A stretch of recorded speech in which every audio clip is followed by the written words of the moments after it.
જય માતાજી મિત્રો, હર હર મહાદેવ। સ્વાગત છે તમારું મારી યુટ્યુબ ચેનલ આજના સત્સંગમાં। આજના વિડીયોમાં આપણે સાંભળવાના છીએ રામજીએ જે અહલ્યાનો ઉદ્ધાર કર્યો, જે અહલ્યાજી પથ્થર બનીને પડ્યા હતા શ્રાપને કારણે। તો હવે રામ જન્મ તો થઈ ગયો છે, હવે આપણે રામની લીલાઓને ટૂંકમાં જોઈશું। તો આજના વિડીયોમાં આપણે રામજી દ્વારા અહલ્યાનો કઈ રીતે ઉદ્ધાર થયો, અહલ્યાનું ચરિત્ર જોઈશું। જો તમને મારો વિડીયો પસંદ આવે તો લાઇક, શેર ને સબસ્ક્રાઈબ જરૂરથી કરજો અને કોમેન્ટમાં જય શ્રી રામ જરૂરથી લખજો। મિત્રો, રામનવમીથી લઈ અને હનુમાન જયંતિ સુધીના દિવસો છે તે ખાસ રામાયણ સાંભળવાના દિવસો છે। તો આ દિવસોમાં જરૂરથી રામાયણ સાંભળવું જ જોઈએ। તો ચાલો હવે આપણે સાંભળીએ અહલ્યા ચરિત્ર। મહર્ષિ વિશ્વામિત્ર અને ઋષિગણને મળ્યા બાદ રાજા સુમિત આદરપૂર્વક પોતાના નગરમાં લઈ ગયો। બધાને ઉત્તમ આસન આપીને સન્માનપૂર્વક મહેલમાં ઉતારો આપ્યો। રામ લક્ષ્મણ વિશ્વામિત્ર સાથે દશરથ રાજાના મહેલ તરફ જતા હતા। તે વિશ્વામિત્રજીને પૂછવા લાગ્યા કે હે મહર્ષિ, તમારી સાથે રહેલા બે દેવ સમાન પરાક્રમી, તેજસ્વી, વિશાળ નેત્રવાળા, ધનુર્ધારી, અશ્વિની કુમાર જેવા સ્વરૂપવાન, સ્વર્ગમાંથી ઉતર્યા હોય એવા દેવરૂપ બે રાજકુમારો કોના પુત્રો છે? તેઓ આવો વિકટ માર્ગ કાપીને ચાલતા ચાલતા તમારી સાથે શા માટે આવ્યા છે? કૃપા કરીને તે સંઘળું વૃત્તાંત મને કહો। સુમિતને મહર્ષિ રામ લક્ષ્મણનું વૃત્તાંત કહી સંભળાવ્યું। માર્ગમાં સિદ્ધાશ્રમમાં રામ લક્ષ્મણે કરેલો નિવાસ, તાડકાનો વધ, સુબાહુ વગેરે રાક્ષસોનો વધ વગેરે હકીકત કહી સંભળાવી। સુમતિ રાજાએ દશરથ રાજાના બંને કુમારોનો આતિથ્ય સત્કાર કરીને પૂજા વિધિ કર્યો। પછી રામ લક્ષ્મણ વગેરેએ રાત્રિ મુકામ વિશાળ નગરીમાં કર્યો અને તેઓ મિથિલા નગરી તરફ ચાલવા લાગ્યા। ચાલતા ચાલતા તેઓ જનકપુરીના ઉપવનમાં પહોંચ્યા। ત્યાં એક પ્રાચીન આશ્રમ જોવામાં આવ્યો કે જે રમણીય છતાં નિર્જન હતો। તે જોઈને રામે મહર્ષિને પૂછ્યું કે હે ભગવાન, આ આશ્રમ હાલમાં નિર્જન જણાય છે તો પહેલાં કોણ અહીં વસતું હતું? રામના વચન સાંભળીને વિશ્વામિત્રજી બોલ્યા કે હે રઘુનંદન, મહાત્મા ગૌતમ ઋષિના શાપને લીધે શૂન્ય થયેલા આ આશ્રમ સંબંધી સર્વ વૃત્તાંત હું તમને યથાર્થ રીતે કહું છું। પૂર્વકાળમાં આશ્રમ દેવોને પણ આનંદ ઉપજાવે એવો હતો। તેમાં ગૌતમ ઋષિ રહેતા હતા। તે ઋષિ પોતાની પત્ની અહલ્યા સહિત ઘણા વર્ષો પર્યંત આ આશ્રમમાં તપ કરતા હતા। અહલ્યા અતિ સૌંદર્યવાન હતા। તેને જોઈને શશીપતિ ઇન્દ્ર મોહિત થયો હતો। તેથી તે નિરંતર તેની સાથે સમાગમનો લાગ શોધતો હતો। એક વખત જ્યારે ગૌતમ ઋષિ આશ્રમમાં ન હતા ત્યારે ઇન્દ્ર ગૌતમનો વેશ ધારણ કરીને આબેહૂબ ગૌતમ મુનિનું રૂપ લઈને આશ્રમમાં આવ્યા। પણ તેમને પોતાની ભૂલ સમજાઈ ગઈ। તેમણે વિચાર કર્યો કે ગૌતમ ઋષિ તો ઋતુકાળમાં જ સ્ત્રી સંગ કરે છે અને હું તો આજે અયોગ્ય વખતે આવ્યો છું, તેથી અહલ્યા મને ઓળખી લેશે। તેથી આશ્રમમાં પ્રવેશતા જ ઇન્દ્રે અહલ્યાને કહ્યું કે હે સુંદરી, કટીધારી સુંદરી, કામ પીડિત પુરુષો પોતાની સ્વરૂપવતી સ્ત્રીના ઋતુકાળની વાટ જોઈ શકતા નથી, માટે હમણાં હું અત્યંત કામી થયેલો હોવાથી તારો સંગ કરવાને ઈચ્છું છું। ઇન્દ્રનું આવું કપટ વચન સાંભળીને અહલ્યા સમજી ગઈ કે તકનો લાભ લેવાને ઇન્દ્ર મારા પતિનો વેશ ધારણ કરીને મને ભ્રષ્ટ કરવા આવ્યો છે। છતાં તે દુષ્ટ બુદ્ધિવાળી સ્ત્રી, તેણે ઓહો, દેવરાજ ઇન્દ્ર પણ મને ચાહે છે એવા કૌતુકથી હર્ષિત થઈને તેણે રતિક્રીડા કરવાની ઇન્દ્રની ઈચ્છાને માન્ય રાખવાનો નિર્ણય કર્યો। આ પ્રમાણે ઇન્દ્ર સાથે સંભોગ સુખ ભોગવીને હું ધન્ય થઈ છું એમ કહીને તેણે કહ્યું, હવે તમે ચાલ્યા જાઓ। મારા સ્વામી ગૌતમ ઋષિના કોપથી તમે તમારું અને મારું રક્ષણ કરો। જો આ પાપ કર્મ તેના જાણવામાં આવશે તો તે આપણને બંનેને શાપ આપશે। અહલ્યાના વચન સાંભળીને આનંદિત થયેલા ઇન્દ્રે તેને કહ્યું કે હે સુંદરી, તારો પ્રેમ વચન સાંભળીને હું હર્ષિત થયો છું। હવે હું જતો રહીશ। આમ કહી ઇન્દ્ર આશ્રમમાંથી બહાર નીકળી કદાચ ગૌતમ ઋષિ હમણાં જ આવી પહોંચશે એવા ભયના માર્યા તે ઉતાવળે નાસવા લાગ્યો। બરાબર તે જ વખતે પ્રખર તેજસ્વી ગૌતમ ઋષિ આશ્રમમાં દાખલ થયા। તેમના પર દ્રષ્ટિ પડતા પાપ કર્મને કારણે ઇન્દ્ર ભયથી ધ્રુજવા લાગ્યો।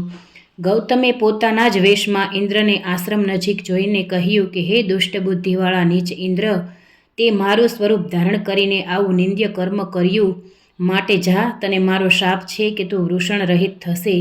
ગૌતમ ઋષિના શાપને કારણે ઇન્દ્રના બંને વૃષણો પૃથ્વી પર પડ્યા પછી આશ્રમમાં જઈને ક્રુદ્ધ થયેલા ઋષિએ અહલ્યાને શાપ આપતા કહ્યું કે હે દુષ્ટા, કુલાંગાર, પતિવ્રતાનો દંભ કરનારી સ્ત્રી, તે પોતે કરેલા પાપનો પશ્ચાતાપ કરનારું અને ભસ્મમાં શયન કરનારી થઈને તું આ જ આશ્રમમાં હજારો વર્ષ નિવાસ કરજે.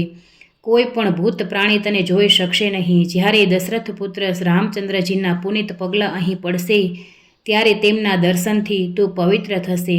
લોભ મોહથી રહિત થઈને જ્યારે તું આશ્રમમાં આવેલા રામનો આતિથ્ય સત્કાર કરશે ત્યારે પોતાના પૂર્વ સ્વરૂપને પ્રાપ્ત થઈને મારી સમીપ રહેશે. આવો શાપ આપીને ગૌતમ ઋષિ આશ્રમનો ત્યાગ કરીને ચાલ્યા ગયા અને હિમાલયના રમણીય શિખર પર તપસ્યા કરવા લાગ્યા. ઇતિ શ્રી વાલ્મીકી મહામુનિ પ્રણીત આદિકાવ્ય શ્રી રામાયણમાં બાલકાંડમાં 48મો સર્ગ છે, તેમાં આ કથા વર્ણવેલી છે. હવે આપણે 49મો સર્ગ જોઈશું, જેમાં છે અહલ્યાના શાપની નિવૃત્તિ.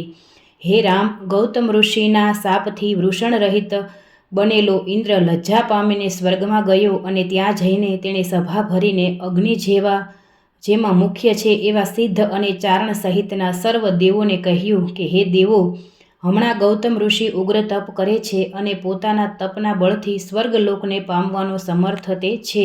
એમ જાણીને મેં તેમના તપમાં વિઘ્ન કરવાને તેમના હૃદયમાં ક્રોધ પેદા કરી પૂર્વોક્ત દેવ કાર્ય સાધ્યું છે. આપણું દેવ કાર્ય કરવા છતાં એ ગૌતમ મુનિએ શાપ આપી મને વૃષણ રહિત બનાવી દીધો છે. વળી પોતાની પત્નીનો પણ તેમણે ત્યાગ કર્યો છે. જો મેં સમય સૂચકતા વાપરીને તેમના તપમાં વિઘ્ન નહીં કર્યું હોત તો તપ બળ વડે તે દેવોનું રાજ્ય પણ છીનવી લેત. દેવ કાર્ય કરવા જતાં મારે આખરે વૃષણ રહિત થવું પડ્યું છે. તો હે શ્રેષ્ઠ દેવો, તમે સર્વે મળીને ષંઢ થયેલા મને વૃષણવાળો કરો. ઇન્દ્રના વિષાદયુક્ત વચનો સાંભળીને અગ્નિ વગેરે દેવો મરતગણ સહિત પિતૃદેવો પાસે ગયા અને કહ્યું કે હે પિતૃદેવો, આ મેઢો વૃષણવાળો છે અને ગૌતમ ઋષિના શાપથી ઇન્દ્ર વૃષણ રહિત થયા છે. તેથી આપ ઘેટાના બંને વૃષણ ઇન્દ્રને લગાવી આપો કે જેથી તેનું કાર્ય સિદ્ધ થાય. મેઢાના વૃષણ તૂટી જવા છતાં તે તમારું કાર્ય કરશે. આજ પછી જે મનુષ્ય વૃષણ રહિત ઘેટાનું બલિદાન આપશે તેમને આપ અક્ષય સંપૂર્ણ ફળ આપનારા થશો.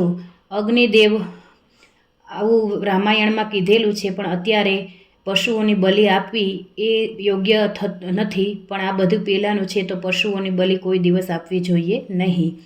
અગ્નિદેવ વગેરે દેવોનું વચન સાંભળીને પિતૃદેવોએ દેવોના કહેવા પ્રમાણે મેઢાના વૃષણ કાપીને ઇન્દ્રના શરીરમાં યોગ્ય સ્થળે લગાવી દીધા. હે રામ, તે વખતથી યજ્ઞમાં પધારેલા પિતૃદેવોને ઘેટાનું બલિદાન અપાય છે.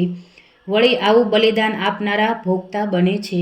અહલ્યા સંબંધી બધું વૃત્તાંત તથા ઇન્દ્રના શાપ મોક્ષની કથા સાંભળીને રામ, લક્ષ્મણ તથા ઋષિગણને ગૌતમ ઋષિનો આશ્રમ જોવાની ઈચ્છા થઈ. વિશ્વામિત્રે રામને કહ્યું કે તમે અમારી સાથે પવિત્ર કર્મવાળા ગૌતમ ઋષિનો આશ્રમ જોવા ચાલો. મહાભાગ્યવાન અને દેવ સમાન સ્વરૂપવાળી અહલ્યાને શાપ મુક્ત કરો, તેનો ઉદ્ધાર કરો. આમ કહી વિશ્વામિત્ર મુનિ શ્રી રામ, લક્ષ્મણ સહિત આશ્રમમાં પ્રવેશ્યા. ત્યારે સ્વતપથી તેજસ્વી દેહવાળી અહલ્યા પવિત્ર થઈ. તે વખતે અહલ્યા કે જે વાયુ ભક્ષણ કરવા રૂપી તેજથી અત્યંત તેજસ્વી થઈ હતી, દેવો તથા અસુરો પણ નજીક આવીને જેમનું દર્શન કરવા શક્તિમાન ન હતા, શિલારૂપ પડેલી અહલ્યાને રામચંદ્રજીના દર્શન અને ચરણકમળની રજનો સ્પર્શ થતાં તે શાપથી મુક્ત થઈ અને સલ્યાની અહલ્યા બની. રામ, લક્ષ્મણ અને વિશ્વામિત્ર ઋષિને અહલ્યા દ્રષ્ટિ ગોચર થઈ તે વખતે તે સૌએ અહલ્યાનો ચરણ સ્પર્શ કર્યો, પ્રણામ કર્યા. અહલ્યાએ પણ પોતાના આશ્રમને પવિત્ર કરનાર રામનો અતિથિ સત્કાર કર્યો. પાદ્ય, અર્ધ્ય વગેરે વિવિધ ઉપચારોથી શાસ્ત્રોક્ત વિધિ સહિત કરેલા અતિથિ સત્કારનો રામે અંગીકાર કર્યો. આ જોઈને ઋષિમંડળ પણ આશ્ચર્ય પામ્યું. આકાશમાંથી પુષ્પવૃષ્ટિ થવા લાગી, દુદુંભી વાગ્યા, અપ્સરાઓ નૃત્ય કરવા લાગી. અહલ્યાનું અંતઃકરણ નિર્મળ અને પવિત્ર થયું. સ્વામી ગૌતમ ઋષિ પર તેને અનન્ય પ્રીતિ ઉપજી. બીજી તરફ હિમાલયના શિખર પર તપસ્યા કરી રહેલા ગૌતમ ઋષિને ધ્યાનમાં યોગ બળથી જાણ થઈ કે પોતાના આશ્રમ પર રામ પધાર્યા છે. તેઓ પણ પોતાના આશ્રમે આવ્યા. દીર્ઘકાળની વિયોગીની અહલ્યા સ્વામી મળતા જ આનંદ વિભોર બની ગઈ. પછી ગૌતમ મુનિએ રામની વિધિપૂર્વક પૂજા કરીને તેમનો તપનો પ્રારંભ કર્યો. તેમની પૂજાનો સ્વીકાર કરીને આજ્ઞા મેળવીને ઋષિમંડળ અને વિશ્વામિત્ર સહિત રામ લક્ષ્મણે મિથિલા નગરી ભણી પ્રયાણ કર્યું. ઇતિ શ્રી વાલ્મીકી મહામુનિ પ્રણીત આદિકાવ્ય શ્રી રામાયણના બાલકાંડમાં 49મા સર્ગમાં આ કથા આવેલી છે, જે અધ્યાય અહીંયા પૂરો થાય છે. મિત્રો, આપણે જાણી આજે આ અહલ્યાને શ્રાપ મુક્ત કરનારી રામજીની લીલાના દર્શન. જો તમને વિડીયો ગમ્યો હોય તો કોમેન્ટમાં જય સિયારામ જરૂરથી લખજો. જય માતાજી.